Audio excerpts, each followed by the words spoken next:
बच्चों, आज हम करेंगे क्लास 5 के लिए हिंदी की वर्कशीट नंबर 172। यह वर्कशीट हिंदी के पाठ स्वामी की दादी इस पर आधारित है। तो आइए शुरू करते हैं। प्यारे बच्चों, आशा है कि आप सभी ने पाठ स्वामी की दादी को ध्यान से पढ़ा होगा। स्वामी की दादी को अपने मन की बातें बताकर बहुत खुश होता था। यह बात इस तरीके से भी कही जा सकती है कि दादी को अपने मन की बात बताकर स्वामी की खुशी का ठिकाना ना रहता था। तो यहाँ जो हमने ये प्रयोग किया है, खुशी का ठिकाना ना रहना, ये एक मुहावरा है।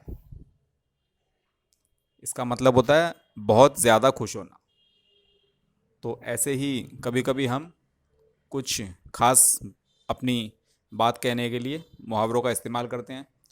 पहला प्रश्न इसी पर आधारित है। पहले प्रश्न में कहा है, नीचे दिए गए चित्रों को देखकर मुहावरे पहचानिए व उनका वाक्य में प्रयोग कीजिए। तो जैसे यहाँ 4 मुहावरे दिए हैं।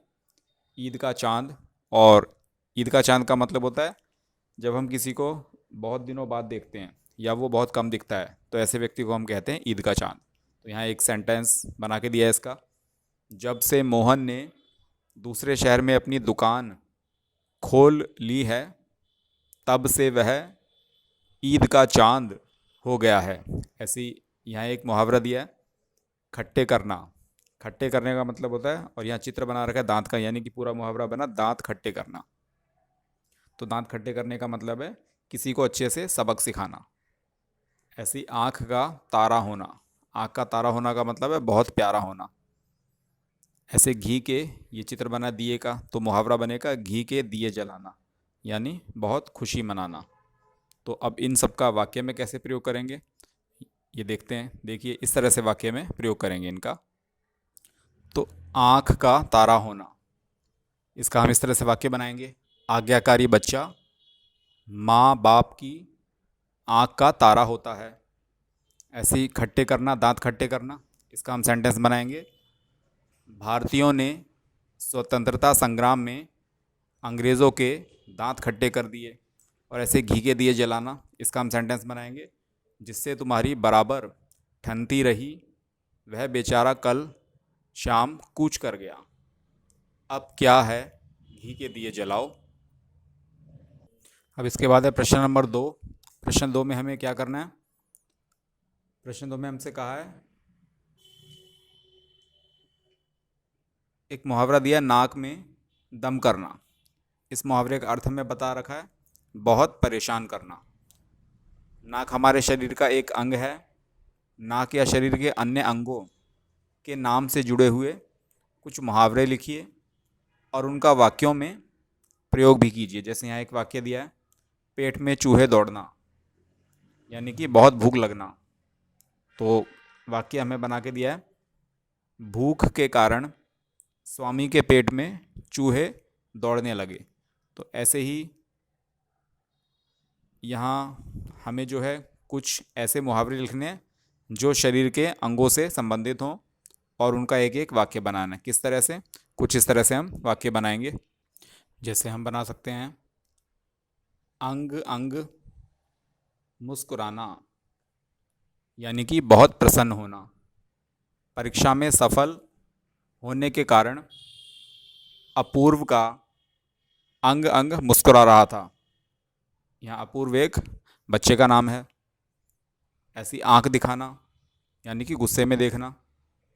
जो हमें आंखें दिखाएगा हम उसकी आंखें फोड़ देंगे। अंगूठा दिखाना, यानी कि कुछ चीज़ देने से साफ मना कर देना। तो इसका हम वाक्य बनाएंगे, सेठ जी ने मंदिर के लिए 300 रुपये दान देने को कहा, लेकिन जब हम उनसे मांगने गए तो उन्होंने अंगूठा दिखा दिया। ऐसे ही आंखों में गिरना, यानी सम्मान रहित होना, यानी कि अपनी इज्जत खो देना। तो रिश्वत का पैसा लेने के कारण कुछ मंत्री जनता की आंखों से गिर गए हैं। यहाँ पर ये जो की लिखा है इसको ठीक कर लीजिएगा बच्चों, की हम ऐसे लिखेंगे।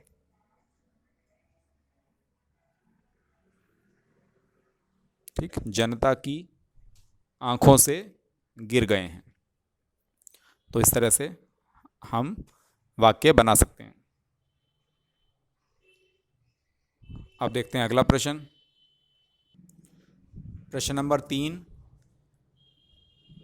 इसमें हमें कहा है पाठ में आए वाक्यों को बोलकर पढ़िए। ये हमें कुछ वाक्य दे रखे हैं, इनको हमें बोलकर पढ़ना है और गहरे रंग के शब्द के लिंग बदलकर वाक्यों को दोबारा लिखना है। जैसे यहाँ लिखा है पिता, ये गहरे रंग में लिखा है।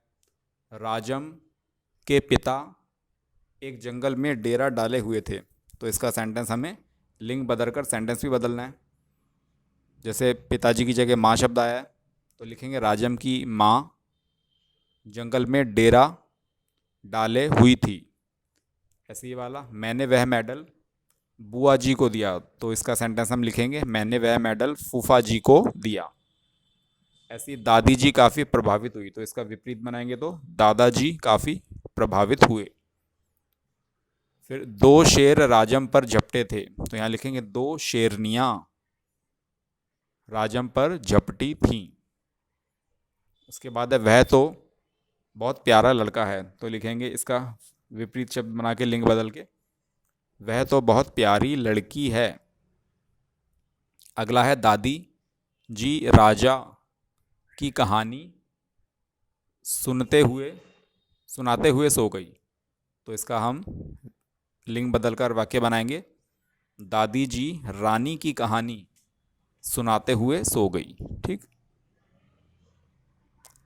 अब इसके बाद हमें चौथा प्रश्न दिया है। इसमें कहा है आपने स्वामी के मित्र राजम के बारे में पढ़ा। स्वामी उससे बहुत प्रभावित था। तो इसके आधार पर पहला प्रश्न देखना है क्या आप भी ऐसे किसी व्यक्ति से प्रभावित हुए हैं। अगर ऐसा कोई व्यक्ति है जिसको देखकर आपको बहुत मतलब उसके जैसा बनने का मन किया हो तो उसके बारे में लिखिए और किस बात से उसकी आप प्रभावित हुए यह भी लिखिए। और दूसरा प्रश्न है अपनी कल्पना से राजम का चित्र बनाइए और उसकी कुछ विशेषताएं लिखिए। तो इसमें चित्र बनाना है राजम का और उसकी जो कुछ खास बातें हैं जो राजम में थी वो लिखनी है। और इसके अलावा आपकी हिंदी की रिमझिम की जो वर्कबुक है उसका पेज नंबर 128 और पेज नंबर 118 ये भी आपको करना है और इस तरह से अपनी वर्कशीट और वर्कबुक कंप्लीट करनी है। तो कीजिए आज का होमवर्क कंप्लीट। धन्यवाद बच्चों।